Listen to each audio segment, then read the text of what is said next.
Kana imani unayokuwa nayo kwangu, hata wakati Antipa mshuhuda wangu mwaminifu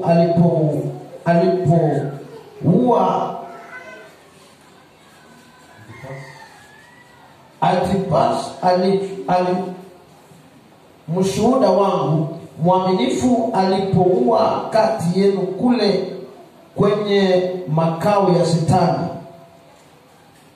Anasema najua mahali ulipo ndicho kiti cha Shetani. Lakini hii kanisa hawakukana jina langu na hawakukana imani yangu, lakini wakamuua mtumishi wangu Antipas. Ni kiti cha Shetani. Hawakukana jina la nani? La Yesu. Na hawakukana imani ya Yesu. Lakini Antipas alikuwa mtumishi wa Bwana aliyesimamisha haki na kweli ya Mungu. Shetani akamuua.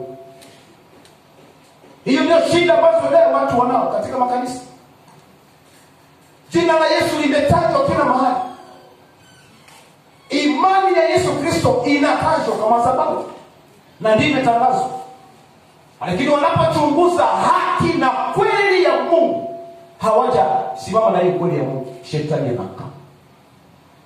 Watu wanatoa sadaka, watu wanaombewa, lakini kiti ni cha Shetani ndio kinatawala. Nitawaeleza kwamba waweza kufika mahali kunatajwa jina la Yesu. Ni jina limetajwa lakini halikai. Jina la Mungu linakaa au jina la Yesu lafanya kazi mahali kuna haki na kweli ya Mungu. Na Shetani amechunguza, akiona kwamba unasimamisha haki na kweli ya Mungu, anapigana na wewe vita. Tunaona tuna vita mahali hapa kwa ministry. Tunapigwa vita mahali hapa. Kiongozi anapigwa vita kila mahali. Ni kwani anakalisha haki na kweli ya Mungu simama. Ngine makanisa yanataja jina la Yesu na imani ya Yesu wanatembea nayo, lakini kweli na haki ya Mungu haikai. Shetani ana uwezo, yeye anasema hawa ni watu wangu. Antipas akaliwa, wakamuua kwani alisimamisha kweli na haki ya Mungu. Wale watumishi wengine akawaacha, akasema acha muibe, acha kufurahi, acha mtoe sadaka, mpige zile vinamba, watu wacheze, wanaondoa jina la Yesu na imani juu ya Yesu, lakini hawakai katika haki na kweli. Nimewateka. Fanya angalisho. Ukiona katika maisha yako haki na kweli haisimame, jua Shetani ameshakuteka. Si mimi naongea neno la Mungu. Haki na kweli ndiyo misingi ya kiti chako. Na ikiwa hitaji hiyo kiti kifanye kazi katika maisha yako, haki na kweli ya Mungu ndio inakaa. Wewe kila mara ni muongo. Katika familia unakushua wewe ni muongo. Biashara yako hamuna kweli na haki. Elewa kiti cha Shetani kiko hapo. Wengine watavuna, wewe hautavuna. Wengine watapanda, hautapanda. Kwani umeketisha Shetani katika maisha yako. Unataja jina la Yesu Kristo, unasema imani ndani ya Yesu Kristo. Umesumbua watu katika kartia ukiomba, lakini wanapokuchunguza kiti cha Shetani ndio kinakaa, kwani haki na kweli ipotea katika maisha. Na ndio shida ambayo watu wanayo. Tumejivunia jina la kuwa wa Kristo, lakini Ukristo ulio na haki na kweli haupo. Shetani anasema waache warauke mapema, uende kwa maombi. Lakini kweli haki yangu haipo, kweli ya Mungu yao haiko. Nasema tutawavamia. Yeremia ngapi?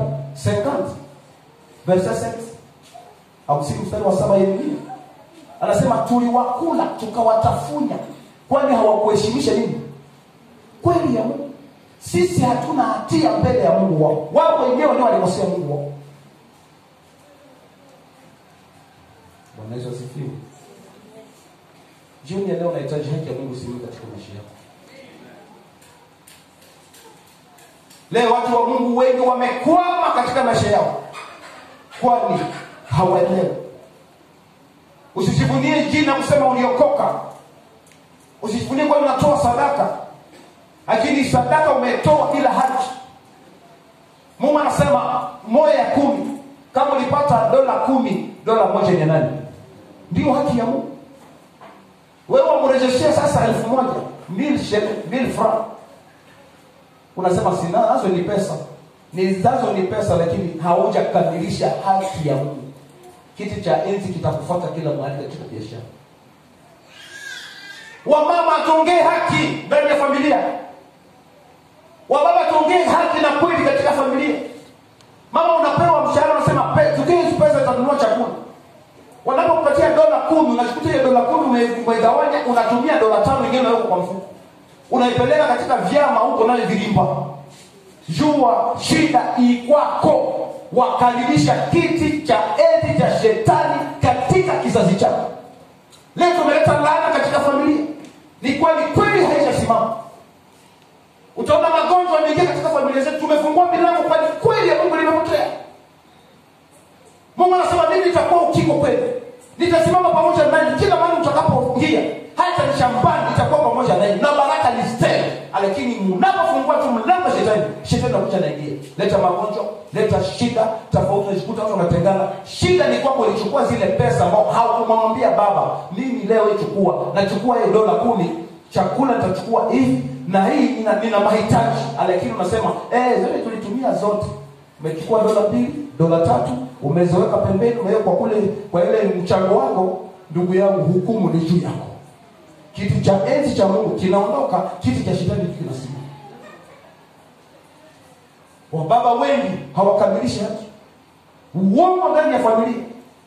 Wakiongea na wake zao, hata wao kumweleza ukweli. Kwa nini hamchangie pamoja? Hakujaokoka. Hakujakuwa katika level moja ya wokovu. Mahali kuna haki, amani itakaa katikati. Ulitanguliza uongo. Ungetanguliza haki, amani ingekaa tayari na utulivu ungekuwa katika familia. Kumweleza mke wako tuna pesa kiasi hicho inakuwa ngumu, kwani haki ya Mungu haikusimama tangu mwanzo. Tusijifanye Wakristo na wale Wakristo nao watazamiwa hawana haki. Shetani anasema hawa watu nimeshawashika ni wao. Nitashikuta tumishi wa Bwana kila siku wakipiga magoti, wakikesha, wakiomba juu ya watu, lakini watu hawapendi kusimama na sauti ya Bwana.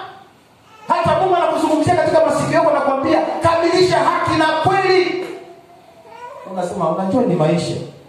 Na ndio tumetafuta. Soma kitabu cha Ezekiel 22:22-23.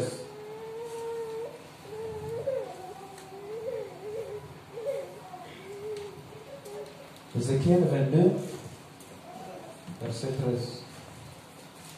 23 nasema hivi.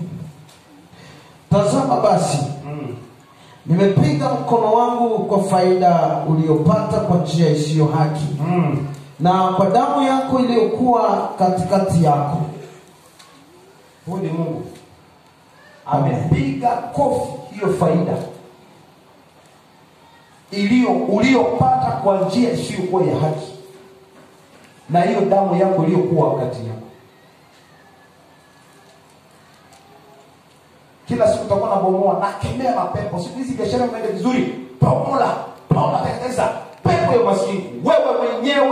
Wewe ndiye umefungua mlango. Na unasema ni mapepo, lakini na ni Mungu aliyeumba mbingu na nchi na chemchemi.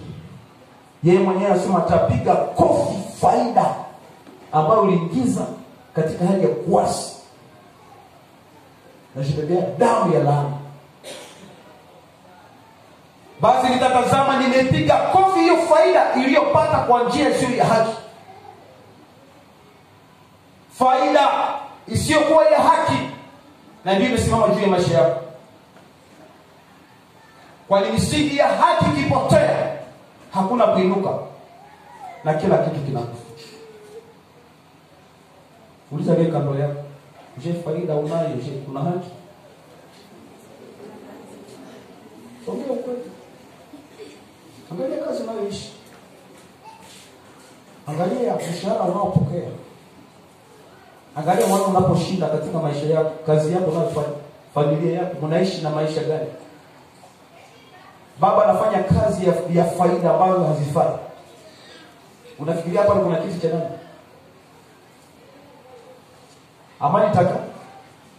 Utulivu taka? Magonjwa yataingia. Mambo mabaya yataingia katika familia na watoto wajikuta ni walevi. Maisha yao ni mabaya kwani yatokana na misingi ya kitu. Biblia inatueleza wazi ya kwamba misingi ikiharibika, wenye haki watafanya nini? Inamaanisha haki ndiyo misingi ya kila kitu katika maisha yako. Sasa biashara unayofanya na haina haki ya Mungu, Mungu anasema nitapiga kofi. Nikikwambia mtu akupige kofi pale, si utasema ai Mungu wewe. Si kofi na roho. Biashara yako imepigwa kofi kwani haki haikusimama. Na ndio maumivu unayo kila siku. Kila siku unalia na wengine wamekuja mahali hapa, baba utubariki, tunakuja kutafuta baraka. Lakini kumbe Mungu mwenyewe amepiga kofi biashara yako. Soma kitabu cha Kutoka 23 verset 1 mpaka 3. Kutoka 23 verset 1 inasema hivi: usitangaze habari za uongo, usitie mkono wako pamoja na waovu kuwa mshuhuda wa uongo. Amen. Rejea pale tena. Usitangaze habari za uongo, usizungumze mambo ya uongo, usitie mkono wako pamoja na waovu kuwa mshuhuda wa uongo. Umeweka mkono wako pamoja na uovu juu ya uongo ya waovu. Unisikie vizuri. Tulijifunza katika somo la kwamba dhambi hii dhambi inazaa nini? Maovu. Maovu ni dhambi ambao haukutubu au kuacha. Ukakaa katika hiyo dhambi na ukatulia ndani yako ukajikuta haukumiki tena, inaitwa maovu. Na hii maovu yaleta udhaifu. Na huu udhaifu unaingia ndani ya damu. Na hii damu ukizaliwa katika damu ambayo ilikuwa na maovu, tayari elewa damu yako inakuwa na laana. Na hizo laana tayari zaleta vifungo. Na mwisho wa vifungo ni mauti. Sasa Mungu atuzungumza kwamba ulikaa pamoja na nini? Sasa rejesha hapo. Ili tuelewe sasa maovu. Mahali biashara yako imetoka. Dhambi ilitangulia kwani ulikuwa unakula mamanzeza wenyewe. Verse usitangaze habari za uongo, usitangaze habari ya nini? Za uongo. Mtu anakuja ndani ya duka, wewe umemwambia useme hapa kuna clear. Anatafuta kitu, mimi nimemwambia ni $7 na kitu ni $12. Si unatangaza uongo tayari? Halo. Hapa nakuza sasa ndio kazi zenu mnazofanya. Unatangaza habari ya nini? Ya uongo. Ndani hapo chini. usitie mkono wako pamoja na waovu, usitie mkono wako pamoja na waovu. Kuna wale wamesimamisha biashara yao kwa kuongea uongo. Mikono yao inajaa damu ya uovu, inajaa maovu. Sasa umekuja jiunganisha na wao, tayari kwao kuna nini? Kuna udhaifu ndani ya damu, na laana ni juu yao na vifungo vi juu yao. Maisha yao ni mauti. Sasa umekuja umeungana na mtu ambao yuko tayari katika shida. Maisha yake ni mauti, hakuna mahali inaelekea. Biashara yake ni leo, kesho inaisha. Sasa Mungu anatuhatarisha sisi ambao tumeokoka, tusiungane na watu waovu wanafanya biashara ya uovu. Kwani matunda ya uovu ni nini? Ni mauti. Mungu anasema mshahara wa dhambi nini? Ni mauti. Sasa watu ambao wamekaa katika biashara ambao ni mbovu, hawapendi kuacha na kutubu, ndugu yangu, utaingia katika vifungo na jikuta laana ni juu yako. Mambo yote yamefungwa na maisha yako na kazi yote imekuwa ni mauti, hakuna uhai. Ijapokuwa tumeingia ndani ya wokovu, na ndani ya wokovu kuna uhai na kuna uzima, kuna nuru. Kulikuweko giza, Mungu analeta nini? Nuru. Kulikuwa kifo, Mungu anafufua hata biashara. Mungu anafufua mashamba yaliyokufa katika hali ya kutomjua Mungu. Wewe kwa ndio mtawala haya mashamba, utakaje katika shamba lako, tayari kutakuwa nuru na itasama. Sasa umeungana na maovu, wale ambao hawajali Mungu. Fanya angalisho na wewe, biashara yako itashuka. Endelea. na waovu kuwa ushuhuda wa uongo. Usifuate watu wengi kwa kutenda mabaya. Usifuatane na wale watu kwa kutenda mabaya. Wewe umejeti utuko. Hao nao wafanya biashara hii. Ni hali ya wamama kufanya hii biashara na kuongea uongo na unaingia pamoja na wao. Fanya angalisho. Wala usishuhudie kwa njia ya kufuata nyuma ya watu wengi kugeuza haki ya maneno. Unasikia kugeuza haki ya maneno. Leo wale wanaopima kama ni maragi au kama ni mchele wana begeti zilizo tofauti. Ni uongo ni kweli? Kibakuli cha kupima kimebadilishwa. Wengine wamekata hiyo, wanajua hii begeti inatokea China. Na wengine wamefanya order zile begeti ziwe zikipima kama ni begeti kama ni 100 gram, lakini unajikuta na ni 80 gram. Na wewe ambao uliokoka umeingia katika msafara ya wale watu wengi, unasema ni kawaida, ndio maisha. Kiti cha laana, kiti cha enzi ya shetani kimekaa. Amani hautaiona katika maisha yako na salama hautaiona kama. Mungu anahitaji atuzungumzie jioni ya leo. Tumefurahia wokovu lakini kuna masharti lazima tutembea nazo. Kesho kama hutabarikiwa unashikuta mambo yaende vizuri, ni kwani haki na kweli ya Mungu imekataa. Umejiunga na watu wamekaa katika maovu, wamekaa wanasema ni kawaida. Manze ni kawaida. Na unasema na mimi nitakamata hiyo begeti na mimi nitachukua hii ambayo si ya kawaida. Mbingu inakutazama. Mungu hataweza kutushughulikia, hataweza kutubariki ikiwa tumeungana na wale ni waovu.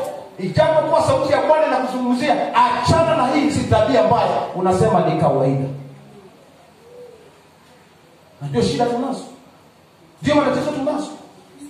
Utaomba ubarikiwe, utafunga siku 40 hakuna chochote. Ni kwani umeenda kinyume na mapenzi yako. Soma verse 2. Kwa hiyo sema wala usiwe na upendeleo kwa maskini katika maneno yake. Una upendeleo. Umekaa na watoto ndani ya nyumba. Ukinunua mavazi, utanunua mavazi huyu si wako, unampea vile vibaka au ile ya mwisho, lakini wako ndio unapeleka zile nzuri. Tuna ubaguzi katika maisha yetu. Tunasema huyu ni wa familia, huyu anaweza kapewa kitu kizuri, lakini huyu si wa familia. Huyu ndugu yangu nitamfanyia mazuri, yule basi ndugu yangu sitamfanyia mazuri. Huu upendeleo, Mungu anasema tujiazari sana. Tukaribisha laana katika maisha yetu. Angalia ni nani aliye nyumbani kwako. Angalia wafanyakazi wako ni wanani. Unabagua.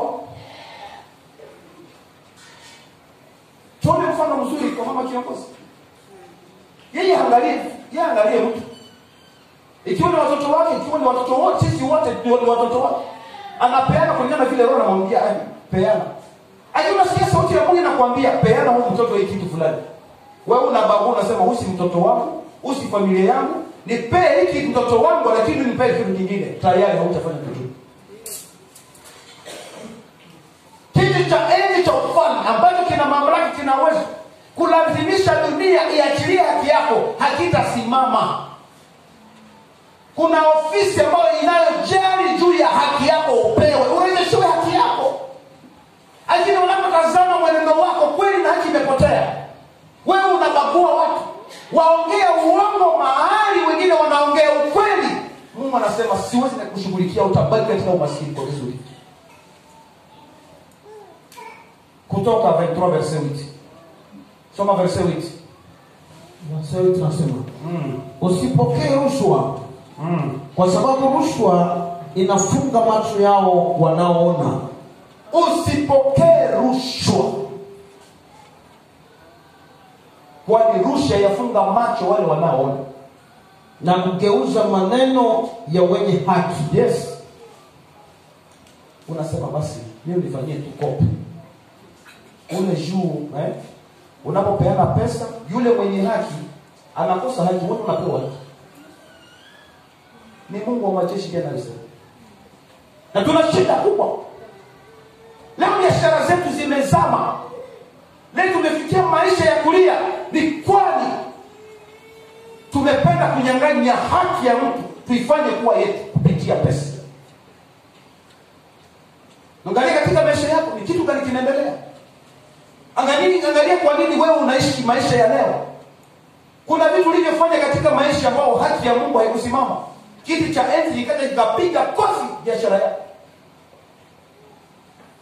Kwa nini watu wa Mungu hawapanda na wafike level ya juu? Waonekane ni wakuu katika ufalme, katika mataifa. Na Mungu anatuahidi kwamba sisi tutakuwa vichwa, hatutakuwa mikia. Ni kwani haki na kweli imepotea. Tumedhulumu watu. Tumebagua watu. Maisha yetu ni kubaguana. Na Mungu anasema hasira yangu iko juu ya wao wanaobagua watu. Mungu anakuhitaji wewe kurekebisha maisha yako. Jiangalie katika maisha yako ni wapi umepotelea.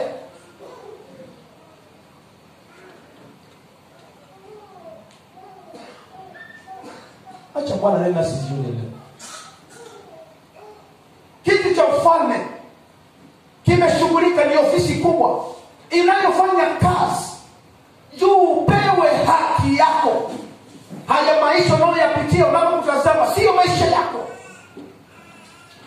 Unaishi maisha si yako. Ni maisha kuzibandika, lakini Mungu alipenda kupea haki ya maisha mazuri. Utaona wengine mili yao imechakaa. Ni kwani walienda kinyume na mapenzi ya Mungu, hata Mungu akusimama.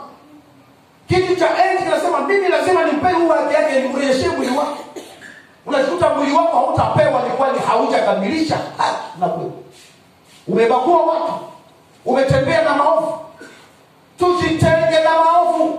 Tusishiriki maovu na wale ambao hawaamini. Sisi ni taifa takatifu, wateule wa Bwana. Anasema nimewafanya kuwa ufalme, tena makuhani, ili muweze kukamiliki juu ya nini? Ya nchi. Nchi hii itakukontrolea. Nchi hii hautakanyana kwa hii nchi. Ufanye mambo yako juu ya hii ardhi, kisha ikubali mambo yale vizuri. Haiwezi kukubali kwani masharti ndabo haki na kweli ya Mungu fanyike. Isimo. Leo dunia hii inatutawala. Leo dunia hii imetumeza. Dunia hii imemeza vitu vyetu. Na utajiri umetuogopa kwani hatujakamilisha vitu vya kiroho. Hadi tunapokanyanga nasema ndio huyu hakamilisha haki. Mumuteke. Hana haki ya kupewa pesa zake. Hana haki ya kupewa maisha. Hana haki ya kupewa ndoa. Hana haki ya kupewa biashara. Kwani zaraulisha haki ya Mungu. Ni kiti cha ufalme kinazungumza na kiti cha ardhi, cha ardhi. Ni ufalme wa ukuhani unaopewa mamlaka ya mwanadamu aweze akaliti na kubiliki.